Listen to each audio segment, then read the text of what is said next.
मैं एक शेर और उसके बाद एक शेर को आपके सामने लाने वाला हूं। शायर ने कहा था कि जलाले आतिशो बरको सहाब पैदा कर, जलाले आतिशो बरको सहाब पैदा कर, अजल भी कांप उठे वो शबाब पैदा कर। तू इनकलाब की आमद का इंतजार न कर, जो हो सके तो अभी इनकलाब पैदा कर। वो इनकलाब आपके सामने है। मैं इस पूरे मजमे को पेश करता हूं जनाब असदुद्दीन।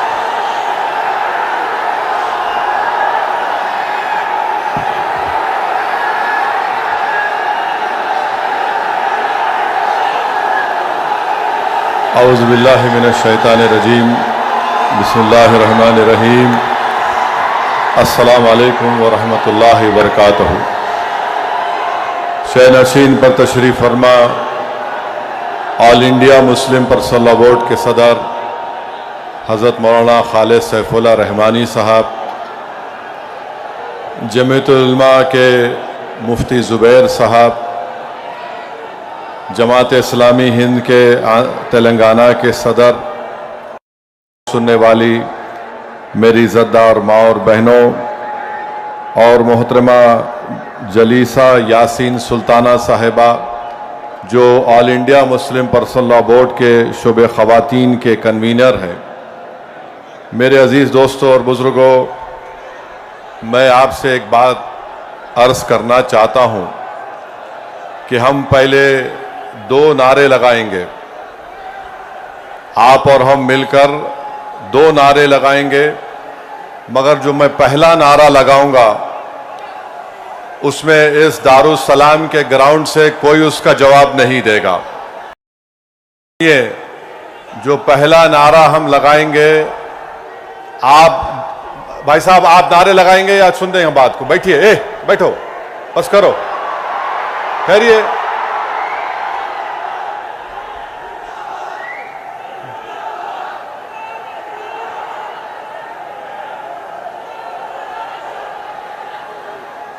इस ग्राउंड में जितना मजमा है अल्हम्दुलिल्लाह उससे ज़्यादा बाहर है, तो ये ज़रूरी है कि हम उनकी आवाज़ भी सुने। तो मैं बाहर जो मजमा खड़ा हुआ है उनसे अपील करूंगा कि आप हमारे साथ नारा लगाइए। ग्राउंड में कोई नारा नहीं लगाएगा। नारे तकबीर, नारे तकबीर।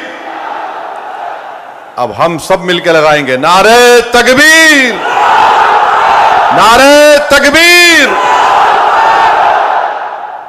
अब आपसे तीसरी बात यह करना है, आपके पास सेलफोन है,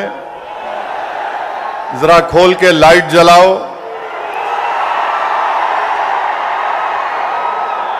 ताकि हमारे बीजेपी वालों की दिमाग की बत्ती जले। लाइट खोलो ताकि हम इस वक्त कानून के खिलाफ पूरे मुल्क को पैगाम दे सकें। हमारे खवातीन भी फोन की लाइट खोल सकते आप। जरा मीडिया वाले दिखाओ।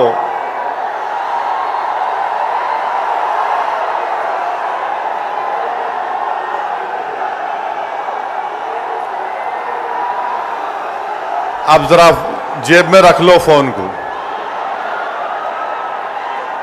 आपसे अहम बात यह कह रहा हूं कि अब जब जलसा खत्म हो के यहां से आप निकलेंगे, आप लोग पुरअमन तरीके से अपने अपने मुकामात को जाएंगे। आप झंडे लहराते हुए नहीं जाएंगे, सब्र और तहम्मुल का मुजाहरा करते हुए सरजमीन हैदराबाद के अमन को और मजबूत करते हुए आप यहां से जाएंगे। जाएंगे ना आराम से इंशाअल्लाह। और घर को जाके बैठना नहीं, ईशा की नमाज गोल नहीं करना। ईशा पढ़ना है मेरे को भी और आपको भी, तो ईशा भी पढ़ेंगे ना आप। अब मसला ये है कि किसी शायर ने अच्छा कहा था, जब ज़मीर और ज़र्फ का सौदा हो दोस्तों, जब ज़मीर और ज़र्फ का सौदा हो दोस्तों, कायम रहो हुसैन के इनकार की तरह। मैं आपको ये बताना जरूरी समझता हूं कि इस कानून के खिलाफ all India Muslim personal law board, हम सिर्फ अपने कब्रस्तानों को या ईदगाह को बचाने के लिए एहतजाज नहीं कर रहे, हम एहतजाज इसलिए कर रहे हैं कि जो सियासी ताकतें आज इस मुल्क पर हुक्मरान हैं वो हमको मिटाना चाहते हैं और हम उनको ये बताना चाह रहे हैं कि हम अपने आप को मिटने नहीं देंगे। इंशाअल्लाह ताला जमहूरी तरीके से तुम मिट जाओगे। हम उनको बताना चाह रहे हैं कि हम झुकने वाले नहीं हैं। हम अंग्रेजों की 200 साल की गुलामी को कबूल नहीं किए, तो हम तुम्हारे इख्तिदार में तुम जो बैठे हो और तुम ऐसे कानून बना रहे हो जो हमारे आईन और संविधान के फंडामेंटल राइट के खिलाफ है। मैंने पार्लियामेंट में उस कानून को फाड़ा तो सिर्फ अपने तौर पर नहीं फाड़ा, बल्कि भारत के गयूर तमाम हिंदुस्तानियों की तरफ से उस कानून को फाड़ा, जो हिंदू भी है, मुसलमान भी है, सिख भी है, ईसाई भी है, जो आज भी इस मुल्क की खूबसूरती को पहचानते हैं। भारत की खूबसूरती उसका इत्तेहाद है, भारत की खूबसूरती उसका भाईचारा है। भारत की खूबसूरती नरेंद्र मोदी नहीं है मेरे अजीज दोस्तों और बुजुर्गों, भारत की खूबसूरती उसका भाईचारा है। भारत की खूबसूरती उसकी मस्जिद भी है, मंदिर भी है, दरगाहें भी है, खानकाएं भी है। और जो लोग इस भाईचारगी को खत्म करना चाहते हैं वो भारत को कमजोर कर रहे हैं। तो हमारा एहतजाज इसलिए भी है कि वो लोग जो हमको सफ़े हस्ती से मिटाना चाहते हैं, हम उनको पैगाम देना चाहते हैं कि हम मिटने वाले नहीं हैं। मैं बार बार कह चुका हूं, जब तक हम दुनिया में जिंदा है कयामत नहीं आएगी। जिस दिन हम चले जाएंगे सूर फूका जाएगा, याद रखो। और अगर बीजेपी ये समझ रही है कि उन्होंने 2014 में इख्तिदार पर आए तो पहले ट्रिपल तलाक का ऐसा कानून बनाया जो मुस्लिम खवातीन के खिलाफ बनाया, फिर उसके बाद उन्होंने CAA का कानून मजहब की बुनियाद पर बनाया, फिर उसके बाद उन्होंने UAPA के कानून को गंदे तरीके से उसको और ताकतवर बना दिया, फिर उसके बाद उन्होंने मजहब तब्दीली का कानून अपनी बीजेपी जहां पर इख्तिदार में रियासत में बनाया, फिर अब वो यूनिफॉर्म सिविल कोड बनाने की बात कर रहे हैं। 11 साल से नरेंद्र मोदी सिर्फ मुसलमानों की मजहबी शनाख्त पर हमला कर रहे हैं। 11 साल से नरेंद्र मोदी सिर्फ मुसलमानों की मस्जिदों को छीनने की कोशिश कर रहे हैं। 11 साल से नरेंद्र मोदी मुस्लिम खवातीन को ताकतवर बनाने के बजाय उनके सरों से हिजाब को छीन रहे हैं। 11 साल से नरेंद्र मोदी बुलडोजरों के जरिए सबसे ज्यादा दलित और मुसलमानों के घरों को तोड़ दिया। अब यूनिफॉर्म सिविल कोड के नाम पर हमारी शरीयत को हमसे छीनना चाहते हैं। वो शरीयत जो शरीयत एप्लीकेशन एक्ट 1937 है, जब संविधान बन रहा था तो बाबा साहेब अंबेडकर ने कहा था कि शरीयत एप्लीकेशन एक्ट बरकरार रहेगा, मगर आज नरेंद्र मोदी ये समझते हैं कि मैं बाबा साहेब अंबेडकर से बड़ा दूरंदेश हूं। मिस्टर मोदी, आप अंबेडकर के पैर की धूल भी नहीं है, इस बात को याद रख लो आप मेरे अजीज दोस्तों और बुजुर्गों। और दूसरी बात यह, मैं आपसे कह रहा हूं कि अपने सफों में इत्तेहाद को मजबूत रखिए। ये लड़ाई जो आप और हम मिलकर अपने दीगर सेकुलर हिंदू भाइयों के साथ, सिख भाइयों के साथ लड़ रहे हैं, याद रखो बीजेपी संघ परिवार हमारे सफों से बाज मीर जाफर, मीर सादिक को खड़ा करेगी। इनसे एहतियात करो। मगर आज मालूम हुआ कि जाफर पाशा में कश्फो करामात भी है। मुझे अभी किसी ने व्हाट्सएप पर भी जाया कि जो इस वफ़की कानून की ताईद में आ रहे हैं, जो बड़ी बड़ी बातें करते हैं, ख्वाजा अजमेरी के आस्थाने से उनका ताल्लुक है, जाफर पाशा की तकरीर को लाइव बैठकर देख रहे थे, तो मालूम हुआ उनको भी बड़ा डर हो गया है कि अब हैदराबाद से एहतजाज बुलंद होगा। अरे जो तुम ख्वाजा अजमेरी के आस्थाने के जिम्मेदार हो ना, मैं पार्लियामेंट में इंशाअल्लाह ताला ख्वाजा एक्ट के तरमीम का एक बिल लाऊंगा और प्राइवेट मेंबर्स बिल लाकर कहूंगा कि तुम नहीं बनोगे, उसमें पसमानदा को किसी को बनाना पड़ेगा। तुम तायीद करोगे, मैं तो ला रहा हूं प्राइवेट मेंबर्स बिल आइंदा सेशन में, तुम देखना। अरे तुम लोग कितना गिर सकते हो, तुम कितना गिर सकते हो, कम से कम उस आस्थाने की निस्बत का तो लिहाज रख लो, तुम उस आस्थाने की निस्बत का तो लिहाज रख लो। और इस बात को भी याद रख लो कि जब तुम और हम इस दुनिया से जाएंगे तो आरएसएस वाले अगर तुमको खंदे पर लेकर गए कब्रिस्तान में, तो फिर अंदर जाने के बाद जब फरिश्ते पूछेंगे कौन है तेरा रब, तो तुम क्या मोदी बोलोगे या अल्लाह बोलोगे? देख लो इस बात को। हम तो अल्लाह ही बोलने वाले हैं और बोलते रहेंगे। अल्लाह ही हमारी मदद करेगा और अल्लाह ही इनको शिकस्त देगा इंशाअल्लाह ताला। हम तौहीद परस्त हैं और हमको फख्र है इस बात का कि रब्बे कायनात जिस चीज का मालिक अल्लाह है, मोदी कह रहे हैं कि उसका मालिक अल्लाह नहीं रहेगा। अब मोदी आप खुद देखोगे, अल्लाह कैसा बता देगा अपना जल्ले जलालहू, आप देखेंगे। आप इसको, इस कानून को तुमको वापिस लेना पड़ेगा। जिस तरह हमारे किसान भाइयों ने हमको रास्ता दिखाया, हम उसी रास्ते पर एहतजाज करेंगे। जब तक कानून वापिस नहीं होगा, भारत में पुरअमन एहतजाज होगा। आप तैयार हैं कि लंबी जमहूरी लड़ाई लड़ने के लिए, या फिर कोका कोला की तरह उड़ के फिर ठंडे तो नहीं बैठ जाएंगे? क्या आप तैयार हैं जमहूरी एहतजाजी लड़ाई लड़ने के लिए?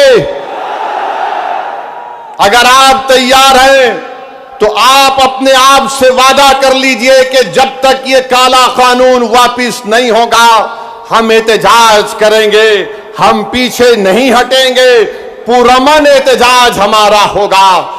याद रखो मेरे अजीज दोस्तों और बुजुर्गों, हम अल्लाह जिस जमीन का, जिस जायदाद का मालिक है, उसकी हिफाजत के लिए आगे बढ़ रहे हैं। हम अल्लाह के घर की हिफाजत के लिए आगे बढ़ रहे हैं। हम औलिया अल्लाह के आस्थानों की हिफाजत के लिए आगे बढ़ रहे हैं।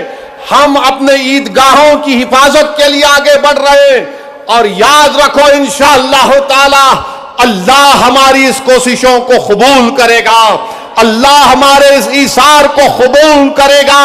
हम जो कुछ भी कर रहे हैं एहतजाज होगा, उसमें हिस्सा लीजिए, उसको कामयाब करिए।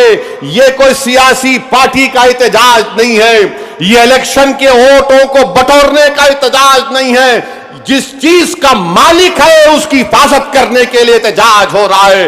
पूरे मुल्क में इंशाअल्लाह ताला जो मुस्लिम पर्सनल लॉ बोर्ड ने प्रोग्राम बनाया, उसमें हिस्सा लीजिए। जो तारीख के दिन आपसे कहा गया लाइट बंद करना, लाइट बंद करेंगे या नहीं बंद करेंगे? नहीं तो बोलेंगे अम्मा 10 मिनट सुना है। अपने हिंदू भाइयों के साथ, अपने सिख भाइयों के साथ, वो भी आज बड़े तकलीफ में है कि ऐसा कैसा कानून बीजेपी की हुकूमत ने बना।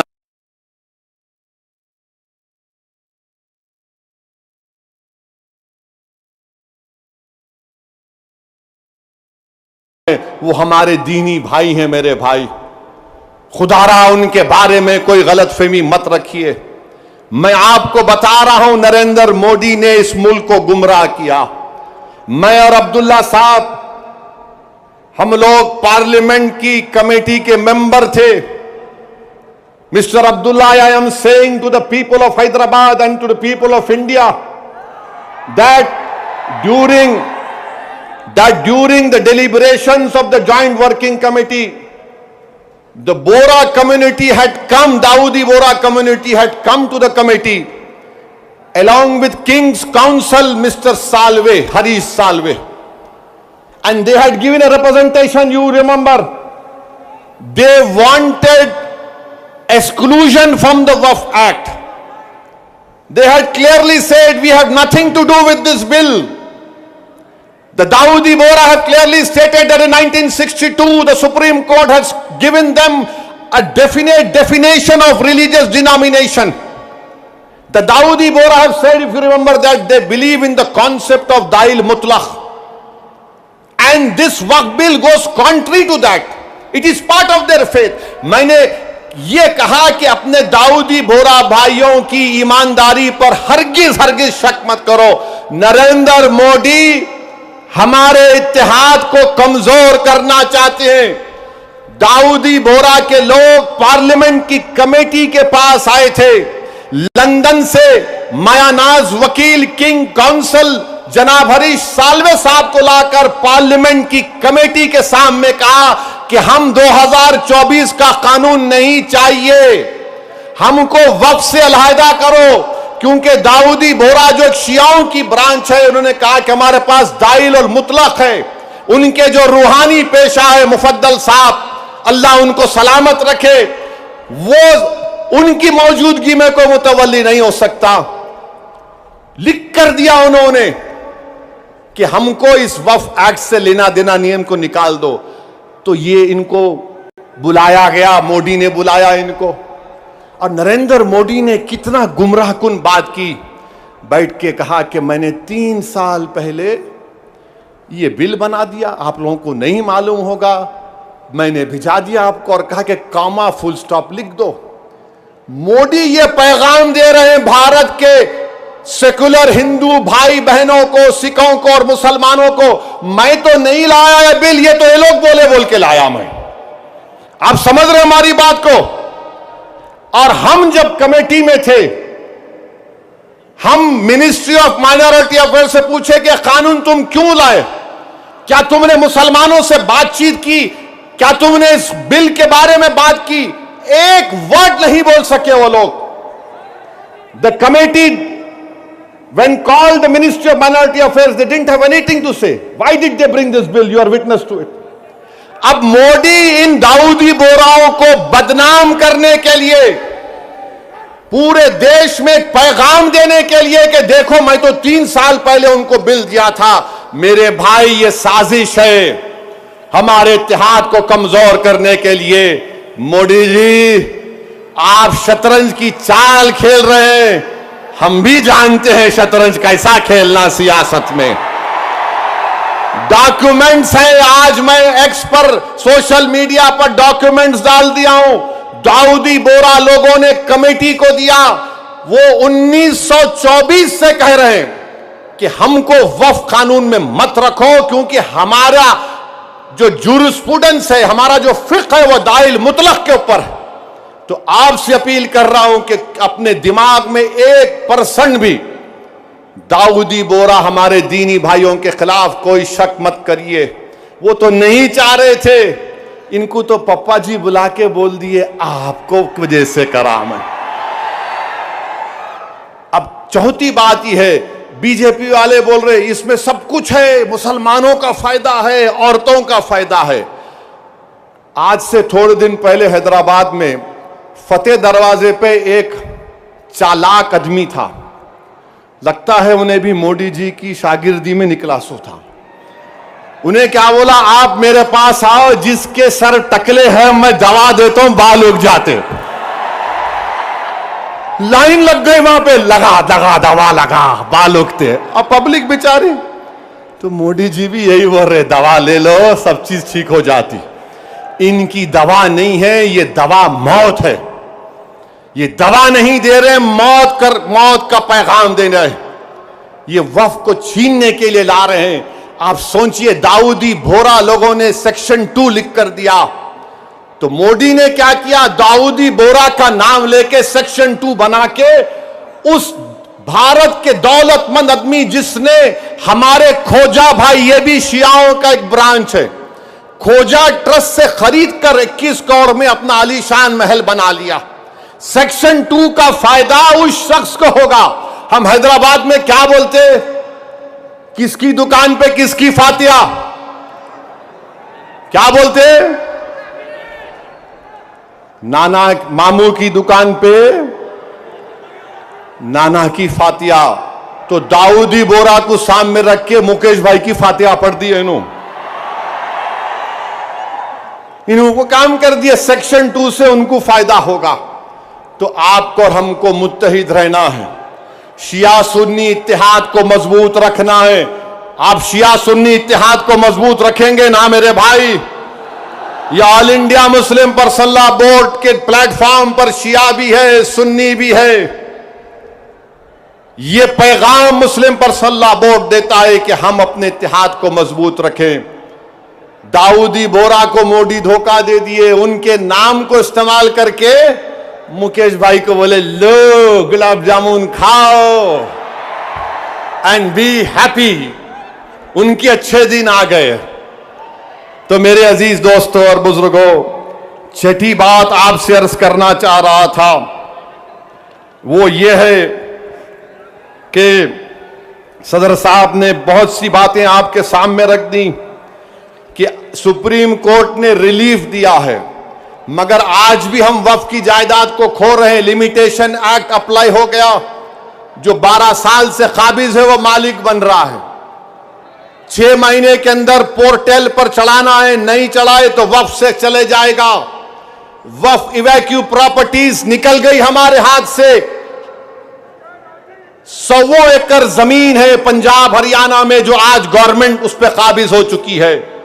रिपोर्ट आई कि उत्तर प्रदेश में 500 से ज्यादा वक्फ प्रॉपर्टीज को उत्तर प्रदेश की सरकार ने गवर्नमेंट की प्रॉपर्टी डिक्लेयर कर दिया। तो मेरे अजीज दोस्तों और बुजुर्गों, और इसमें एक है वक्फ अल औलाद अब नहीं कर सकेंगे आप। वक्फ अल औलाद के बारे में कह रहे हैं कि बच्ची का शेर मार के कोई वक्फ अल औलाद नहीं कर सकता। अरे मैं अल्लाह को दे रहा हूं, अपने बेटे बेटी को मालिक नहीं बना रहा हूं। क्या यह बात सच नहीं है प्रधानमंत्री जी कि हिंदू सेल्फ एक्वायर्ड प्रॉपर्टी में एक हमारा हिंदू भाई अपने विल के जरिए अपनी एक औलाद को या मोहल्ले में किसी को पूरी प्रॉपर्टी दे सकता है, मगर मुसलमान 1/3 से ज्यादा अपनी किसी औलाद को प्रॉपर्टी नहीं दे सकता। अब यह कानून जो है, अभी अगर कोई कलेक्टर मुतवल्ली को बोलेगा कि तुम दरगाह में उर्स नहीं करना, कलेक्टर मुतवल्ली को बोलेगा कि तुम आशूर खाने में इमाम बाड़े में मजलिस नहीं करना, कलेक्टर अगर कोई मुतवल्ली मस्जिद को बोलेगा कि तुम मस्जिद में अज़ान नहीं देना, और अगर मुतवल्ली नहीं सुनेगा तो कलेक्टर उसको 6 महीने की सजा दे सकता। यह कानून है। अभी पहले कानून यह था कि अगर कोई वक्फ की प्रॉपर्टी को बेचता तो 2 साल की सजा, नॉन वेलेबल। अब मोदी जी बोल रहे प्यारे मैं राजा हूं, तुम लूटो बेल ले लो, 6 महीने की सजा काट के आ जाओ, मैं हूं ना। यह कानून बनाया गया है। तो मेरे अजीज दोस्तों और बुजुर्गों, यह वक्फ का कानून मुसलमानों के मफाद में नहीं है, यह वक्फ का कानून मुल्क के वफाद में नहीं है, ये वक्फ का कानून भारत के भाईचारगी के लिए नहीं है। झगड़े शुरू हो जाएंगे, मस्जिदों पर यह बोला जाएगा कि 500 साल पहले ऐसा था वहां पर, और ये बार बार बोलते टीवी पे, नहीं आपको वक्फ से क्या मिला। अरे क्या कोई आपके अम्मा के महर में आया है जो हमसे पूछ रहे आप वक्फ से क्या मिला क्या नहीं मिला। हमारे को हमारी आखिरत मिलती वक्फ को बचाए तो। ख्वाजा बंदा नवाज की दरगाह, मेडिकल कॉलेज है, इंजीनियरिंग कॉलेज है, वक्फ का है। हमदर्द रूह अफजा पिए तो वह भी वक्फ का है। कलेजे को ठंडक पहुंचती, तुम लोग पियो जरा रूह अफजा। अब रूह अफजा के खिलाफ उन्होंने जिहाद कर रहे जो नाक से ऐसा सूंघ के दूसरे नाक नकपुड़ी से निकालने का दर्ज देते। कहां जाएगा ये मुल्क? हद तो यह हो गई मेरे अजीज दोस्तों और बुजुर्गों कि अब कोई ये कह रहा है कि चीफ जस्टिस के फैसले के बाद इस देश में मजहबी जंग शुरू हो जाएगी। नरेंद्र मोदी जी, आप इख्तिदार पर हैं, आपकी पार्टी के लोग इस तरह की बात करेंगे? आप तो भारत के संविधान पर हल्फ लिए हैं कि इस देश में ये अंबेडकर का देश, ये मौलाना अबुल कलाम का देश, ये भगत सिंह का देश, अल्लामा फजल खैराबादी का देश, हुसैन अहमद मदनी का देश, महमूदुल हसन का देश, ये टीपू सुल्तान का देश। यहां बोल रहे मजहबी जंग शुरू हो जाएंगी।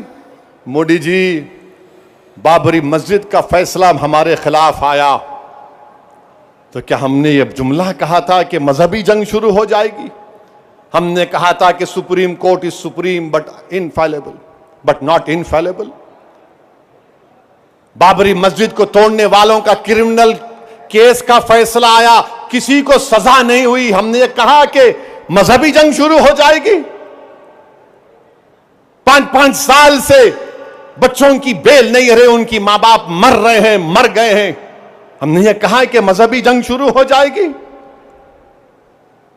CAA का कानून है, हियरिंग नहीं होती, क्या हमने कहा कि मजहबी जंग शुरू हो जाएगी?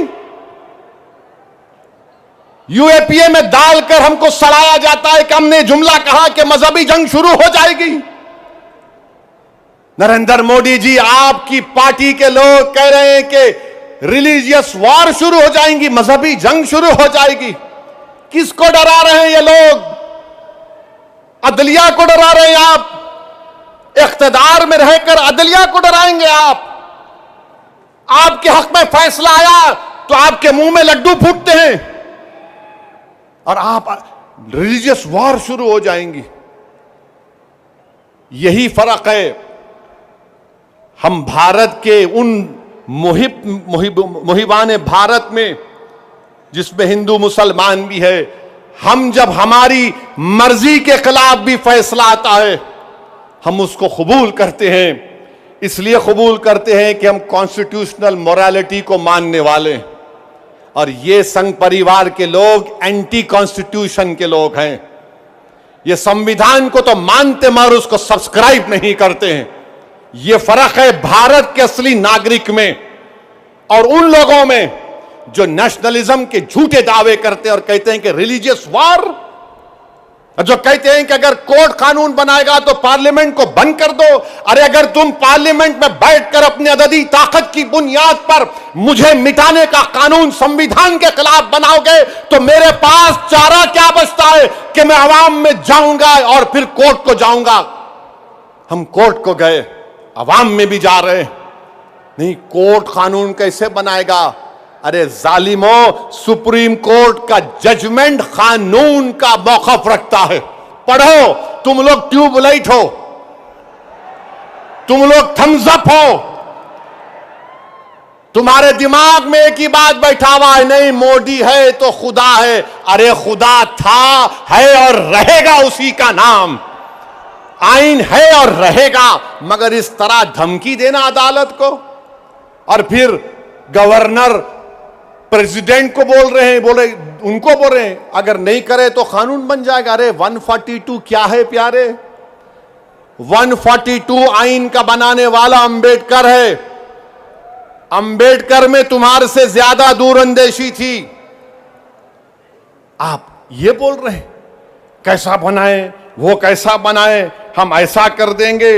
मगर मेरे अजीज दोस्तों और बुजुर्गों, बीजेपी आइन पर एक फ्रॉड कर रही है और डरा रही है। रिलीजियस वार की धमकी बीजेपी दे रही है। मिस्टर मोदी, कौन रेडिकलाइज हो चुका है बताओ आप? सत्ता में आप है, आपके लोग रेडिकलाइज हो चुके हैं, इतना रेडिकलाइज हो चुके हैं कि कोर्ट को धमकी दे रहे हैं, रिलीजियस वार हो जाएंगी। मोदी जी, अगर ये धमकी देने वालों को आप नहीं रोकेंगे, देश कमजोर होगा और देश कभी भी माफ नहीं करेगा। आज सत्ता इख्तिदार आपके पास है, कल नहीं रहेगा इंशाअल्लाह ताला। कल नहीं रहेगा इंशाअल्लाह ताला। अब भारत का हिंदू भी जान चुका है कि वक्फ का कानून बनाए तो क्या मेरे को नौकरी मिलती। हिंदू जान चुका है कि मुसलमानों की नफरत को दिखाकर, मुसलमानों को डराकर वोट बटोरती आई बीजेपी। दिखाने के लिए कुछ नहीं है। 4.5-5% नौजवानों में बेरोजगारी है। उनके बेरोजगारी को दूर करने का कोई प्रोग्राम नहीं, मगर सिर्फ मुसलमानों को नफरत का निशान बना दो। तो मैं हमारे हिंदू भाइयों से भी अपील कर रहा हूं, जो आपके एंडोमेंट बोर्ड के लिए अच्छा है वो हमारे लिए भी अच्छा होना चाहिए। जो सिख गुरुद्वारा प्रबंधक कमेटी के लिए अच्छा है वो हमारे लिए भी अच्छा होना चाहिए। हमारा मुतालबा सिर्फ यही है कि हम अपनी वक्फ की जायदादों की हिफाजत कर सकें। और ये लोग बोलते नहीं वो उन्होंने ऐसा कर रहे, आजकल मुझ पर भी उंगली उठा रहे। मेरे भाई, मेरी उम्र दरियाफ्ती की नहीं है अब। और तुम याद रखो, तुम जो कुछ बोल रहे ना, मैं सियासतदान भी हूं और आधा वकील भी हूं। तो तुम्हारा वीडियो है मेरे पास, तुमको हैदराबाद आना पड़ेगा प्यारे। तुमको शॉपिंग कराएंगे। You want to see shopping, will show you shopping. जो बोले जा रहे। अगर हम अपनी जबान से बोलना शुरू करें ना, तो तुम्हारा लुत्फा कहां से आए बोल सकता हूं मैं। याद रखो, माफ करना, उलमाए कराम की मौजूदगी में बोल रहा हूं। वक्फ की कानून की मुखालिफत किस बुनियाद पर की जा रही है आप देखो। ये हो जाएगा, वो हो जाएगा, कुछ नहीं होगा, सिर्फ जायदादों को लूटने के लिए किया जा रहा है। तो इंशाअल्लाह ताला जो पर्सनल लॉ बोर्ड का एहतजाज पूरे तेलंगाना में होगा, मुल्क में होगा, अब तालकटोरा स्टेडियम में भी 22 को होगा। मैं हमारे तमाम से अपील कर रहा हूं, इसको कामयाब करिए। आपसे भी अपील कर रहा हूं कि हमको एक लंबी लड़ाई लड़ना है जमहूरियत में। कानूनी लड़ाई लड़ रहे हमारे वकील, अल्लाह हमारे वकला को सलामत रखे, अल्लाह उनको और हिम्मत दे, और अल्लाह हमको हिम्मत दे, अल्लाह हमारे ईमान को सलामत रखे। याद रखो मुसलमानों, बगैर ईमान के हम एक जिंदा लाश की तरह हैं। बगैर मस्जिदों के हम कुछ नहीं हैं। बगैर जायदादों के जिसका मालिक अल्लाह अगर कोई और कब्जा कर लेगा तो हम क्या जवाब देंगे रब्बे कायनात के सामने। थोड़ी तकलीफ उठाना पड़ेगा।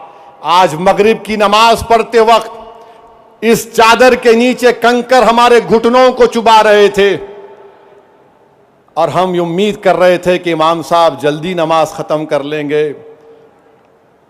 आधे मिनट के लिए सोचो कि 50,000 फलस्तीनी शहीद हो गए मेरे भाई, 11 लाख बेघर हो गए, 15,000 बच्चे मारे गए, 18-17 हजार के करीब खवातीन शहीद हो गई हैं। मगर उनका जज्बा देखो, वो कह रहे हैं कि हम मरने को तैयार हैं मगर अपने ईमान का सौदा करने के लिए तैयार नहीं। तो भारत के लोगों, तुमको मजलूमों से आवाज आ रही है कि हक की कामयाबी के लिए, बातिल को शिकस्त देने के लिए हम 75 साल से अपनी नस्लों को कुर्बान कर दिए। तुमने और हमने नजारे देखे कि एक मां कह रही है अपने बेटे के कफन के सामने, कह रही है कि रसूल अल्लाह सल्लल्लाहु अलैहि वसल्लम, मैं अपने बेटे को आपके पास रवाना कर रही हूं। हम एक बाप को सुन रहे हैं बोलते हुए अपने बेटे के लाश के सामने कि या रसूल अल्लाह सल्लल्लाहु अलैहि वसल्लम, जो दुनिया खामोश बैठी हुई है, आप उनकी शिफा नहीं करेंगे अचर के मैदान में। मेरे अजीज दोस्तों और बुजुर्गों, हमको सिर्फ पुरअमन एहतजाज करना है ताकि हम आने वाली नस्लों को बता सकें कि 2025 में ऐसे भी नौजवान और बुजुर्ग और खवातीन थे जिन्होंने वक्त के फिरौन के सामने झुकने की तो बात तो छोड़ो, उन्होंने उसकी तकालीफ पर उफ भी नहीं कहा। हम जमहूरी तरीके से लड़ेंगे, हमारे किसान भाइयों ने हमको रास्ता बताया। कानून को वापस लेना पड़ेगा। जैसा कि मुस्लिम पर्सनल लॉ बोर्ड का नारा है, देश बचाओ, संविधान बचाओ, वक्त बचाओ। तो नारा लगाओ, संविधान बचाओ, वक्त बचाओ, संविधान बचाओ, वक्त बचाओ। आप साथ है ना हमारे इंशाअल्लाह ताला। याद रखो, तुम साथ भी नहीं है तो हम हुसैन का परचम लेकर करबला में उतर जाएंगे। क्योंकि अगर तुम साथ होगे तो यजीद को मालूम हो जाएगा कि ये हुसैन के गुलाम हैं, ये ताकत को देखकर झुकने वाले नहीं हैं। तो मेरे अजीज दोस्तों और बुजुर्गों, पुरअमन तरीके से अपने अपने घर को रवाना होइए। झंडे मत लहराइए। अब नारे लगाने का यहां पे वक्त खत्म हो चुका है। पुरअमन तरीके से अपने घरों को जाइए। बड़ी तादाद में हमारी माँ और बहनें भी आई हैं, मैं उनका शुक्रिया अदा करता हूं। नारे तकबीर। अस्सलाम वालेकुम व रहमतुल्लाहि व बरकातहू।